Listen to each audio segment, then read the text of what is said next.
जय श्री कृष्णा दोस्तों, आपका हमारे चैनल हिंदी व्रत कथा में स्वागत है। रक्षाबंधन हमारे भारत देश का बहुत ही प्रमुख त्योहार है। यह श्रावण मास की पूर्णिमा को मनाया जाता है। इसे नारेली पूर्णिमा भी कहा जाता है। रक्षाबंधन के दिन भगवान शिव का पूजन पूर्ण होता है, मतलब सावन मास खत्म हो जाता है। इस दिन भारत के प्रसिद्ध तीर्थ अमरनाथ में एक दिन के लिए एक शिवलिंग का निर्माण होता है। इस दिन यात्री कठिन यात्रा करके भगवान शिव शंकर के दर्शन करते हैं। रक्षाबंधन का त्योहार भाई बहन के स्नेह की डोर में बांधे रखता है। इस दिन बहन अपने भाई को राखी बांधती है और उनके जीवन में मंगल कामना करती है। भाई अपनी बहन को रक्षा का वचन देता है। रक्षाबंधन के दिन घर के प्रमुख द्वारों के दोनों ओर श्रवण कुमार का चित्र बनाकर खीर सेवइयों से पूजा की जाती है। इस दिन भगवान के घर के द्वार के कलश के वाहन सभी चीजों को राखी से बांधा जाता है। रक्षाबंधन के दिन भाई बहन प्रातः स्नान करके भगवान की पूजा करते हैं।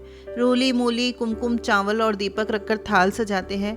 नारियल और मिठाई रखकर बहन भाई के तिलक कर राखी बांधती है। भाई बहन की रक्षा का वचन देता है और उपहार देता है। वैसे तो रक्षाबंधन का विशेष महत्व माना जाता है, लेकिन रक्षाबंधन से कुछ प्रचलित कथाएं भी जुड़ी हुई है। तो आइए सुनते हैं रक्षाबंधन की कहानियां। जब भगवान वामन रूप में राजा बलि के पास आए, तब भगवान ने राजा बलि से 3 पग धरती मांगी थी। भगवान ने 2 ही पग में संपूर्ण धरती और आकाश को नाप लिया।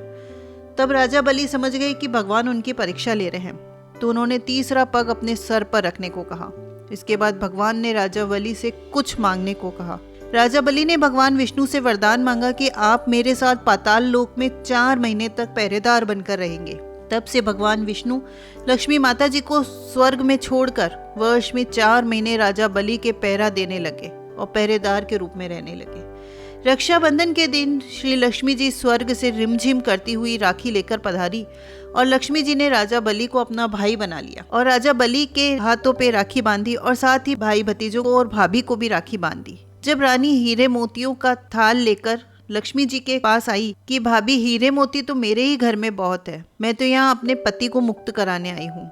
इस प्रकार श्री लक्ष्मी जी राजा बलि की बहन बनी और भगवान विष्णु को अपने साथ लेकर चली गई। ऐसे ही द्वापर युग में द्रौपदी और भगवान श्री कृष्ण के बीच भी भाई बहन का एक अटूट बंधन बन गया था। एक बार श्री कृष्ण जी के हाथ में चोट लग गई थी और हाथ से खून बहने लगा था। द्रौपदी जी ने देखा तो उन्होंने तुरंत अपनी चुंदड़ी का कपड़ा फाड़कर पट्टी कर दी। तब श्री कृष्ण जी इस बंधन के ऋणी हो गए। जब दुशासन ने द्रौपदी का चीर हरण करने की कोशिश की तो श्री कृष्ण ने द्रौपदी की रक्षा की और उसकी लाज को बचाया।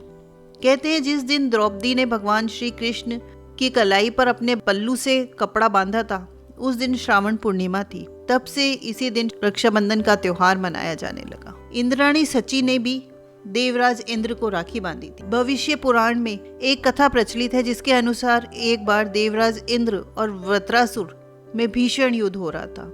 इस युद्ध में देवराज इंद्र की रक्षा के लिए इंद्राणी सची ने देवराज इंद्र के कलाई में श्रावण पूर्णिमा के दिन राखी बांधी, जिसने युद्ध में देवराज इंद्र की रक्षा की और वे युद्ध में विजयी हुए। यह रक्षाबंधन की कहानी सतयुग में घटित हुई थी। कलयुग में भी रक्षाबंधन की कहानी है। सिकंदर ने पूरे विश्व में अपना परचम लहराने की सोच रखी थी। चारों ओर युद्ध करते हुए जीतते हुए भारत की सीमा में प्रवेश किया। उसका सामना भारत के राजा पेरू से हुआ। राजा पेरू अत्यंत पराक्रमी, बलशाली और वीर पुरुष थे। उन्होंने सिकंदर को पहले ही युद्ध में धूल चटा दी। जब सिकंदर की पत्नी ने अपने पति की रक्षा के लिए राजा पेरू को राखी भेजी, राजा पेरू आश्चर्य में पड़ गए, लेकिन राखी के धागों का सम्मान करते हुए उन्होंने इसे अपनी कलाई पर बांध लिया।